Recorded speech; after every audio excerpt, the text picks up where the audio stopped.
teman-teman semuanya, aku Nintias dari manajemen kelas K yang menjelaskan tentang lembar kerja proyek warga negara atau LKPPN ketiga.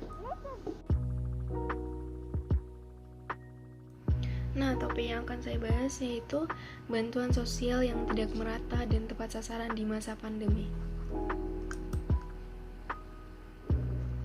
Langkah pertama, adapun rumusan masalah yang telah saya dapat, yaitu yang pertama, perusahaan yang melakukan PHK besar-besaran di masa pandemi.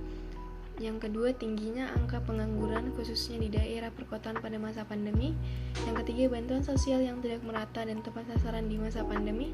Yang keempat, banyaknya para pekerja work from home atau WFH yang tidak mendapatkan upah lembur dan bekerja melebihi jam kerja yang seharusnya di masa pandemi.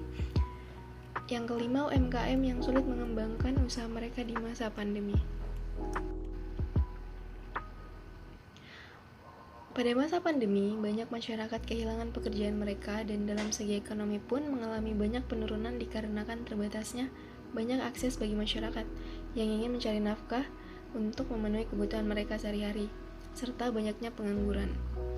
Tentu pemerintah sadar akan hal itu dan mencoba cara untuk menekan angka kemiskinan bagi mereka yang terdampak pandemi.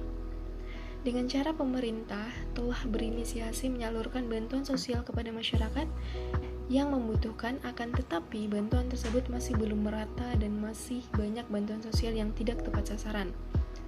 Tentu dari hal ini, yang seharusnya mereka dapat memulihkan ekonomi mereka atau setidaknya dapat mempertahankan, malahan dengan tidak meratanya bantuan sosial, membuat keadaan semakin memburuk.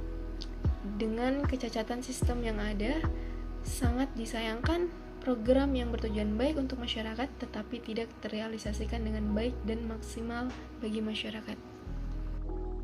Dengan kejadian tidak meratanya bantuan sosial bagi masyarakat di tengah pandemi sangat berlawanan dengan nilai Pancasila yang ada pada sila kedua, yaitu kemanusiaan yang adil dan beradab.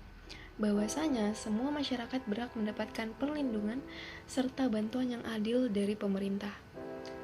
Tentunya pemerintah diharapkan dapat menyelenggarakan program tersebut dengan rasa keadilan bagi seluruh rakyat Indonesia serta mencerminkan rasa gotong royong antar sesama rakyat Indonesia dengan membantu orang yang ada di sekitar kita, melakukan aksi-aksi sosial berupa penggalangan dana ataupun bantuan sembako dengan tujuan membantu masyarakat yang membutuhkan di masa pandemi. Kedua, yaitu salah satu referensi yang dapat mendukung topik saya memilih referensi dari jurnal yang berjudul Ketidakmerataan Bantuan Pemerintah kepada Masyarakat Selama Pandemi COVID-19 karya Tasya Ramadhani, RRR Vina Nadila Megawati. Data PPS September 2019 menunjukkan lebih dari 24 juta orang atau 9,22% dari total populasi Indonesia masih hidup di bawah garis kemiskinan. Angka ini akan semakin bertambah jika pemerintah Indonesia tidak segera menetapkan jaring pengaman sosial bagi pekerja informal yang kini penghasilannya mulai berkurang atau bahkan hilang sama sekali. Dalam kondisi pandemi COVID-19 yang terus berlangsung, jumlah orang miskin akan bertambah. Banyak pekerja yang di PHK, serta banyak pekerja informal yang kehilangan pendapatan karena kondisi ekonomi masyarakat yang berjalan tersendat-sendat, sehingga bagi mereka, kesehatan dan penghidupan menjadi satu. Kita semakin sigap dalam membantu meringankan beban masyarakat, khususnya bagi mereka yang terdampak COVID-19. Pemerintah memberikan bantuan sosial berupa bantuan paket sembako, bantuan sosial tunai atau biasa kita singkat BST, dan bantuan langsung tunai atau biasa kita singkat BLT. Namun, terkadang program yang ditujukan untuk meningkatkan kesejahteraan masyarakat tidak berjalan secara efektif. Ini dikarenakan penargetan tidak akurat yang disebabkan oleh kredensial target yang tidak akurat, sehingga diamati bahwa kesalahan dalam menentukan kelayakan untuk mendapatkan bantuan dari beberapa perwakilan informan dapat diketahui bahwa di daerah masing-masing rumah peneliti, pembagian BLT yang dilakukan oleh petugas tempat RT atau RW kebanyakan tidak efektif dan tidak tepat sasaran. Justru banyak keluarga yang tergolong mampu yang mendapat bantuan sementara keluarga miskin terdampak tidak mendapatkan bantuan. Dari beberapa informasi yang didapatkan, seperti berita di media sosial, banyak data masyarakat yang menyimpang, tidak sesuai dengan keadaan yang sebenarnya. Supaya kasus ini dapat teratasi, merupakan dengan update informasi, sehingga nantinya baik BST ataupun BLT dana desa ini dapat mencakup segala kelompok yang rentan yang betul-betul memerlukan.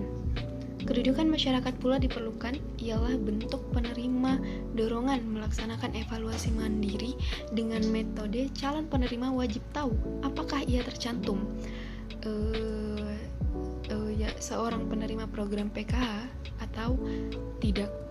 Uraian warga terpaut program-program bantuan apa saja yang ada sepanjang masa pandemi beserta perbedaannya, serta tidak diperbolehkannya mendapatkan bantuan ganda, hanya boleh menerima satu tipe bantuan. Penerima bantuan bisa menerangkan apakah mereka hadapi akibat langsung ataupun tidak akibat terdapatnya pandemi COVID-19 ini.